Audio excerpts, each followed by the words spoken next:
The views and opinions expressed by the host do not necessarily reflect those of the company and its management. Furthermore, the views and opinions expressed by the guests do not reflect those of the hosts, the show, the management, or the network. This podcast episode is brought to you by Montesa Medical Group Aesthetic Center, Advanced Dermatology, Age Management, and Plastic Surgery. Timeless beauty, safe, and worry-free.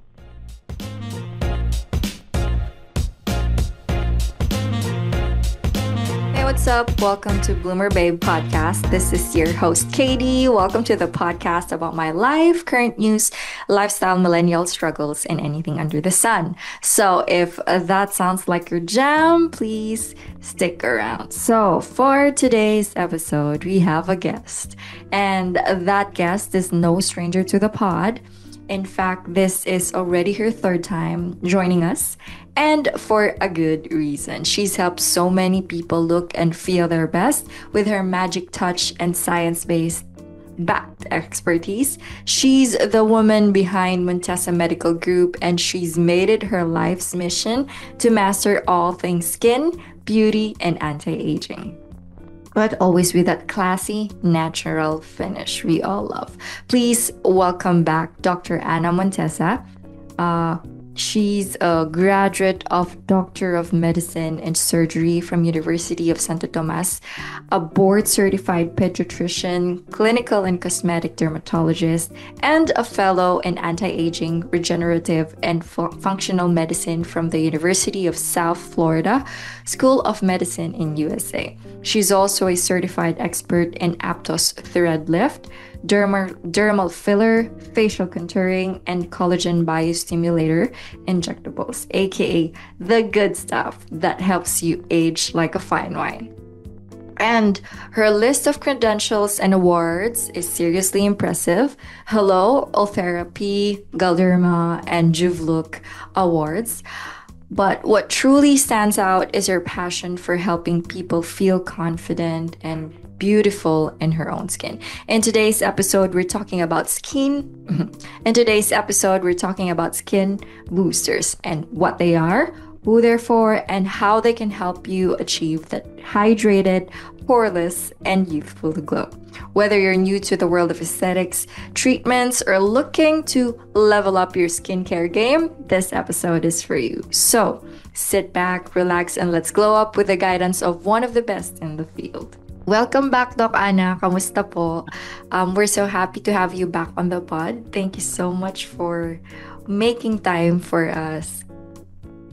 Okay, hello. Welcome again. It's nice seeing you. It's been a long time na magkita tayo ulit. Sana next time, actual na talaga sa natin sa clinic. Yes. Sa Yes. For today's episode, Doc, ang naka-ready kong questions is for skin booster. Okay. So, for a little icebreaker lang para sa episode na to, can you describe skin booster in one word pagdating sa beauty treatments? Ano po ba sa inyo? Parang, is it refreshing, rejuvenating, or? Kasi kailangan talaga natin yung skin booster for hydration. Hydration. So, parang hydrating ang skin booster. Para yung skin natin maging tight and dewy appearance. Tsaka yung mga sinasabi natin glass skin appearance. Yeah. Oh yeah? Parang mga Korean glass skin, Doc. Doc, para sa mga first-time listeners natin na first-time makakarinig ng skin boosters, what exactly is it? Ano yung difference niya with other treatments, parang facial o kaya dermal fillers? Siyempre with facial, cleaning lang yun. Pero ang maganda with skin booster, it's made of hyaluronic, and minsan meron pa siyang added ingredients like biostimulators, exosome, or minsan nilalagyan pa namin siya ng small amount of Botox. Depende sa concoction Minsan meron pang brightening, vitamin C, meron ding mga PDRN, mga nutrients, ganon. So, complete package talaga siya for skin hydration, ma-erase yung fine lines and wrinkles mo, saka syempre yung pores mo, para talagang smoother skin ka. Kaya magtataka ka, bakit yung iba kahit halimbawa may edad na, pero yung skin nila dewy pa rin compared sa mga younger individuals na hindi nagsiskin booster. Okay, Doc. So, parang, ano po ba siya? Parang cocktail siya ng... Can be. Yung iba kasing centers, pure hyaluronic lang. But with Montesa Medical Group, ginagawa namin siyang personalized kung ano yung kailangan ng patient namin for the skin booster. So, kung hydration lang ang kailangan niya, hyaluronic. But sometimes kasi, mas maganda na may brightening din.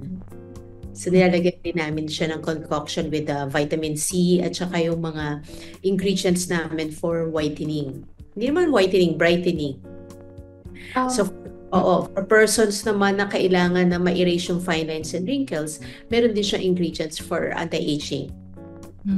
Ano yung, Doc, yung common na ingredients na nilalagay in booster? Common talaga is hyaluronic. Booster.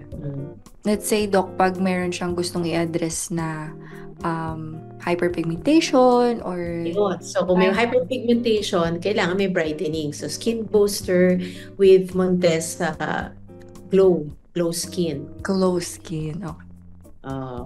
So, yun ang ginagawa namin. So, kung for ano naman, anti-aging, so Montesa plus yung anti-aging wrinkle cocktail namin. So, kung halimbawa naman ang problem niya is sagging skin, we advocate yung skin booster namin with Juvelook, tapos with Exosome pa. So, pag ano talaga ng patient, minimal lang downtime, walang bruising, tapos siguro after 24 hours, kita niya na yung glass skin appearance niya. Here at Montesa Medical Group, we've got innovative approaches for your physical look. Montesa Medical Group, results are safe, effective, and worry-free. Enjoy your quiet luxury, a timeless beauty. Here at Montesa.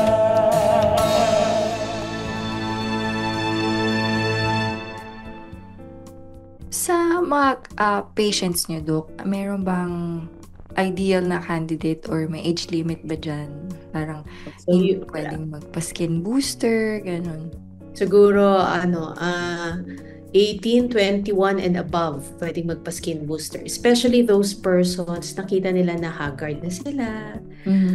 May mga under eye wrinkles na or kaya darkening of the under eye. So, may brightening kasi.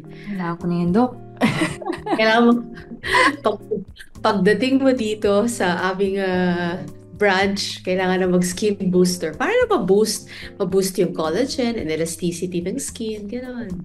Try ko yan, Doc, for sure. Doc, sa ano naman yung pwedeng i-expect na result ng mga patient or ng mga client after ng session? So, since hydrated yung skin mo, na-boost yung collagen mo, increase production ng collagen and elastin mo. So, minimal ang sagging ng skin, may erase yung fine lines and wrinkles mo. At saka yun nga, makikita mo na very tight and dewy yung skin mo. So, after 24 to 48 hours, kita mo na kaagad yung results. And what's good about this, pwede natin siya lagyan ng collagen biostimulator na mas giging longer lasting. May last for several months. So, tapos, wala yung appearance na parang overfilled syndrome, yung mga fillers na ang laki ng cheeks, ang laki ng lips, ang laki ng... Pero ang gusto mo lang naman is yung gumanda yung skin. So this one, may tightening na, ganda ng skin without the overfilled syndrome. Kasi yung iba takot na with the dermal fillers eh. So, ito na ngayon yung skin booster para maalagaan lang yung skin nila na bata pa din. Can you explain further yung sa biostimulator kasi kami hindi namin masyadong... Yung biostimulator kasi, it's a collagen biostimulator na yung hindi i-inject yung collagen kasi bawal yun. It's not FDA approved. What we have right now is when we inject the medicine, yung sariling collagen ng tao ang mas-stimulate to produce collagen. Siyempre, as you age, nawawala yung collagen eh. Hindi naman totoo yung You drink collagen, wala, no effect. Oo, Doc, yung parang mga nasa bote Yung pa. drink at saka yung yung capsule. Yung capsule, dapat for ano yun, yung effective doon is for yung mga joints. Meron ganon, collagen. Pero for beautiful skin, wala yun. It has to be Talaga? stimulated and injected para sa skin mo. Oh, guys, narinig niyo na. Si Doc na nagsabi. So, kailangan natin is yung collagen biostimulator for persons na wala na silang collagen, yung nag-age na. So, low skin nila, hindi na ganun ka-elastic, yung ganun, nakikita nila, nagsasag na, numinipis, tapos madami na silang pigmentation. Kailangan mo na yung Montesa Skin Booster namin with collagen biostimulation. So, para lang talaga siya to stimulate yung production ng collagen sa skin. Tama ba, Doc? Okay. So, hindi ka overfilled. Hindi mo sasabihin na, Dok, kayo kung maging parang chipmunk, kung malaki yung cheeks ko, ganon. Hindi. Kasi nga, yung sariling collagen walang masistimulate. And we do it pacing. Siguro, after a month, 3 sessions after a month. Ganon. Monthly siya. And then after, tingnan natin, after 6 months, after 1 year. Oh, ang session po ay monthly. So, this is for the face, neck, pwede sa hands. Hindi na ngayon for butt augmentation, collagen biostimulation lang. Sa puwet, Doc? Na implant. Ay, okay. Yung downtime naman. So, wala siyang downtime. Yun nga yung gusto ng tao. Walang downtime. Right after the procedure, you can go to your usual activity ka agad. Oh, pwede ka na, Doc, Bruising wala din masyado eh. Kasi if we put exosome, less ang bruising mo kasi na-heal ka agad. Yung process naman yan, Doc, paano siya? Maliliit na parang mini injections or injection? Micro needling lang. So, paano, Doc? Meron tayong injector na kaya na nating ilagay yung depth. Kung gusto mo 0.8 millimeters lang, kung gusto mo for scars, kailangan mga 1.2. Para, di ba kasi kahit gaano ka namin i-laser yung scar, kung malalim siya, ang tagal bago umakyat. So we need collagen biostimulation para talaga, kasi nasira na yung collagen, kaya nga nag-scar formation, kaya nga lumalim, para umangat. So, meron na tayong yung DermaShine Pro, meron tayong machine na kapag in-inject natin yung skin booster, pwede na nating ma-measure yung depth, kung ano lang yung kaya ng patient, yung pain tolerance niya, at saka kung ano lang yung dapat na tusok. Pero if the patient pwede ring manual injection. Like yung, okay, Doc. So, parang yung microneedling ba, Doc? Yung parang hindi yung microneedling na susugatan ka lang tapos yung gamot doon. Oh, doon na mismo galing sa needles yung gamot, Doc. Okay. Hindi yung microneedling na para sugatan ka, hindi. Tapos ilalagay. Oo, hindi. I-inject natin tapos kaya natin kung gaano kalalim or gaano kanipis. Okay. Yung injection para din sa comfort ng patient at saka mas specific kung gaano kalalim yung injection ng medicine. Sa effects naman, Doc, how long does yung so it will last for 6 months to a year. Pwede rin sa alaga ng patient. And then syempre yung collagen na stimulate, lifetime na yon. Pag nag-age, syempre mawawala rin yung collagen. But mas maganda, mo siya, maintain mo siya every year para gumanda yung skin. Parang you take vitamins para gumanda yung body mo, organ system mo. Parang yun din. Para ma-maintain. Kasi usually naman, hindi mo ma-protect under the sun, tropical country tayo. Kahit anong iwas, may sun exposure pa din. And of course, yung mga kinakain nila, sometimes nakakakain ng bawal, alcohol drinking, smoking, or exposure to smoke, passive smoker ka, ganun. So, kailangan mo ding alagaan yung skin mo with skin booster. How about, Doc, sa mga misconceptions? Meron ba na meron kasi sinasabi nila na pag skin booster ako, baka, yun nga yung sinasabi niyo, Dok, na parang mamamagana na long, parang matagal na parang papaka. Madideform yung, Oo. tapos madideform yung face ko. Yeah, yeah. Kumukha ko si ganun at si ganyan. Mhm.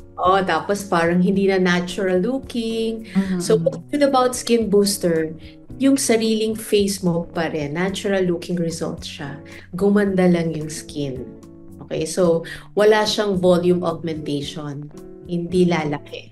It's more of hydrating your skin, erasing the fine lines, minimize the pores, lalo na yung mga pores, ganun. Sa scar, yun nga, para mag-improve yung scar nila. So, yung sinasabi ko for butt augmentation, ibang biostimulator yun. Yun naman for volume. Okay. And for volume. Kaya nga depende sa needs ng patient eh. Kailangan ba niya ng volume? For those persons na, minsan kasi yung kapag nagda-diet, yung humpak yung face. Tapos pumangit yung skin nila. Ganun. Or for persons na on medication, or after din ng mga, minsan yung mga after cancer treatments, yung sobrang humpak face nila. They want just to refresh your face. Meron na tayong mga collagen biostimulator. But for person naman na gusto lang ng skin hydration, smoothening, parang younger looking yung skin, we advocate yung skin boosters natin. So more for ano lang yan, for hydration and multivitamins para mag-brighten yung skin. Pero Doc, meron din volume, pwede rin pa-volume sa face. Lagyan ng volume biostimulation kung yun yung gusto ng patient. Yeah. Kung niya lifting, meron ding skin lifting. Gusto lang niya mag-tighten. Depende yan sa expertise din ng doctor nyo tsaka sa knowledge niya kung ano yung ilalagay. Baka kasi skin booster lang, hindi ganun kasimple. Dapat it will be tailored kung anong needs ng patient. So mas maigi talaga, Doc, na magpa-check muna, consult, para tama yung maibibigay sa'yo na skin. Kung ano talagang needs natin. Kung anong needs niya. Yeah. And you don't have to be afraid, wala siyang pain. Siyempre may anesthesia cream, and then very liit lang ng needle, 32 gauge. So napaka.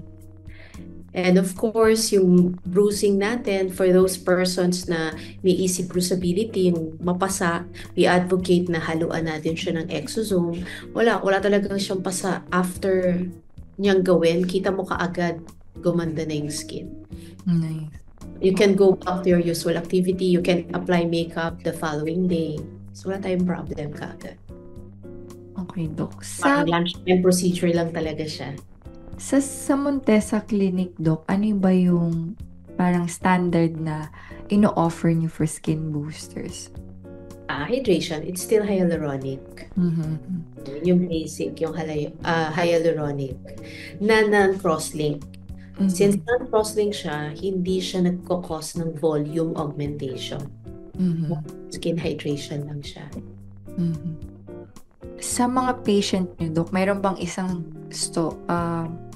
mayroon ba kayo naging patient na as in ang laki na naging difference ng sessions niya from before and after? Kasi meron yung mga tired looking skin, ano ba? Under eye, Doc, pwede ba yung under eye? Tapos yung nagsasag na yung skin nila. Gusto nila mas tighter, mas dewy, yung glass skin. Right after the procedure, happy ka agad sila without the downtime. Kasi meron ding mga super busy people. Gusto lang nila yun nga yung name itself, ma-boost yung skin nila. So, hindi lang yung hydration, pati yung collagen and elastin. Tapos nga, may skin brightening. Meron ba, Doc, na treatment na pwedeng, let's say, i-combine with skin booster? Yun, usually kina-combine namin with collagen biostimulator. Kasi dati ang skin booster hyaluronic lang eh. Ngayon, kina-combine na with biostimulator. Kina-combine na rin with exosome. Ang ganda talaga ng result ko kapag kinombine ko siya with exosome kasi wala silang downtime. Walang pasa. Following day, okay na sila kagad. And we also do itong procedure na to, yung exosome natin and skin booster, more for hair growth. Meron Kasi din for gamit hair. ko rin yung micro-injector ko. Kasi for many persons na may hair loss or naminipis na yung skin, gusto nila magkaroon ng hair regrowth and healthier hair, meron na din tayong procedure for that. Na hindi masakit. Mhm. So, marami pala talagang use yung skin booster, Dok. Kasi hindi lang for skin, meron din for regeneration ng hair. Hair, Mm-mm. pwede sa neck, pwede sa hands. Mm. Doon nakikita yung age ng mga babae eh. Yes, sa hands at saka sa Ang neck. ganda ng face, pero yung neck, nag-age, nakalimutan. O kaya yung hands nila. Mhm. So we can do skin booster for that also. How often po ba dapat nagpapa-skin booster para? So yung skin booster natin, we do that once a month Mhm. for 3 to 4 sessions. Depende sa patient. And then yearly thereafter. Yearly na after nun.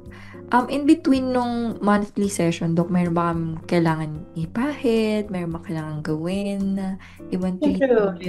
Siyempre, usually talagang ina-advocate namin is to use sunblock before sun exposure. Tsaka sana, huwag ka magpa-araw. Mhm. And then, right after the procedure, syempre bibigyan ka ng mga anti-bruising at saka antibacterial creams mo. No need taking of antibiotics kasi very mild lang naman to. Okay. And then, may mga recommended na if you need yung dark spot eraser Mhm. or anti-aging creams, yun na yung mga take-home meds. Mhm. Okay, Dok. Ano lang, Dok, parang recommendation na lang, Dok, for people that are in their 20s, in their 30s, 40s and above, ano yung combo ng skin booster ang i-recommend mo sa kanila? Anong age? 20s? 20s, 30s, 40s and above, gano'n. So for younger patients, less than 30 years old, without yung major tawag nito, complaints like darkening of under eyes, mga ganun, wala naman siya mga pigmentation. Pero in general, 30 years old and below, so more for hydration lang tayo. Skin booster, yung Angel Leaf namin na skin booster. But for those persons na meron 30 and above, doon na nagsisimula, meron na silang mga darkening, dark spots, fine lines, especially for 40s, 50s, marami ng wrinkles, tapos nagsasag na yung skin. So, we advocate na to go with a cocktail. So, yun, meron skin brightening, exosome, collagen biostimulation. So, siguro ang bracket natin sa 30 and below, 30 and above. So, pag yung medyo mas mature skin na, Dok, mature skin na 50 and above na, yung mga nagmenopause na or perimenopausal, we need na yung collagen biostimulation for lifting, at saka siyempre nawala na sila ng collagen. Minsan nga nagsistart na ako mga 40s na patients ko and above, nagko-collagen biostimulation na sila. Sinabi niya, Dok, kanina yung post-treatment. Paano naman po yung mga before undergoing skin booster treatment? Meron ba kaming bawal gawin or meron ba kaming kailangan gawin to prepare for it? Siyempre, of course, stop yung mga retinol treatments or tretinoid treatments. Hindi siya sunburned. Wala siyang previous sun exposure before the treatment. And sana, mas maganda, wala siyang vitamin E, aspirin intake, natigil yung mga green tea, ganun. Kasi mas mapasa. Although, kung halimbawa they're taking it, tapos we need to do the skin booster na, nagbibigay lang kami ng medicine para hindi siya magkapasa. How about, Dok, sa scars? Okay ba siya? Okay siya sa scar. Treat nga niya yung scar. Scars and yung mga kahit, Dok, yung mga may keloid, ganyan, okay lang ba siyang ginagawa natin yung skin booster with keloid, but we have to add. Merong pang i-add. Okay. Okay, Doc. So, sa mga listeners na first time, Doc, medyo ninenervyos magpa-skin booster, anong advice nyo sa kanila? For those persons who likes to have dewy skin, glass skin appearance, or ba hydrated skin, and for those persons na gustong ma-erase yung fine lines and wrinkles without doing the Botox, kasi sabi nyo, medyo matigas yung appearance ng Botox. We advocate the skin booster. So very natural looking. Huwag kayong mag-alala. Yung pain, napaka-minimal kasi nga meron tayong mga micro-injectors if you like. And we're going to apply anesthesia cream before the procedure. And of course, yung bruisability nyo, very mild din, especially if we combine it with exosome. Wala talaga kayong bruising. Right after the procedure, you can see the effects. And then longer lasting siya, several months. Then you just have to top up every year para talaga mag-maintain yung younger looking skin nyo. So you don't need to be afraid. Ang pinaka-advice ko lang sa inyo is to go to your favorite doctor para yung cocktail na ibibigay sa inyo is yung talagang tama, yung needed nyo for your skin. Kasi hindi naman siya puro hyaluronic lang. Ganon, sabi, hyaluronic lang yung skin booster. Ay, hindi niya alam. Kasi di niya, kumbaga generalist. Kaya pa sa specialist. Okay, Doc. So, syempre, nasabi na natin mag-for-first time. Doc, about sa skin boosters naman na ino-offer ni Montesa. So, anong difference ni Angel Vital Skin, ni Montesa Glass Skin Booster, and ni Collagen Biostimulator? Alam ko, nasabi mo na siya kanina, but just a quick rundown para lang makapili yung mga listeners natin kung anong pwedeng gamitin or yung mga areas na pwede nilang ipagawa. So in general, we have the Angel Lift, which is the hyaluronic. But we do cocktail with MMG's brightening. Meron din ng MMG anti-wrinkle cocktail for those persons na meron ng mga fine lines and wrinkles. Meron din tayong collagen biostimulator for those persons na nagsasag na yung skin and they like it to be lifted without doing surgery kasi non-surgical lahat to. And syempre maganda yung skin booster for your face, especially sa inyong under eyes. Pwede nga siya dito pati dito sa ano nyo, sa upper eyelid kasi we have care of that also.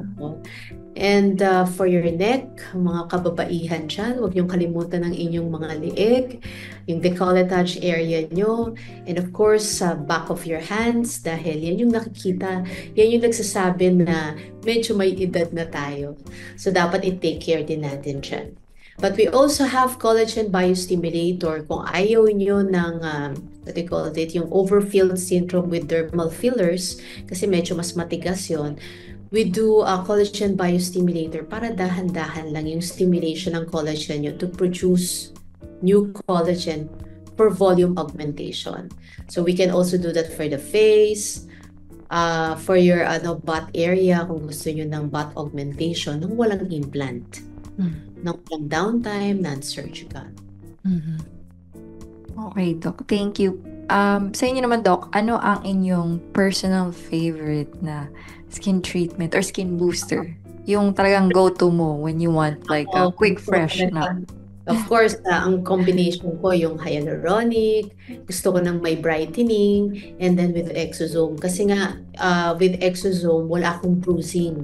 Madali rin pasa eh. Of course, I have everyday work and you have to see several persons, several people, mga meetings. Ayoko makita nilang may downtime ako. So, yun ang parang pag sinabi sa akin, bakit parang bumata ka today? Fresh na fresh. Na hindi ko alam, wala akong surgery, wala akong tawag ito, scar ng facelift. It's just skin booster. Skin booster. Okay, Doc.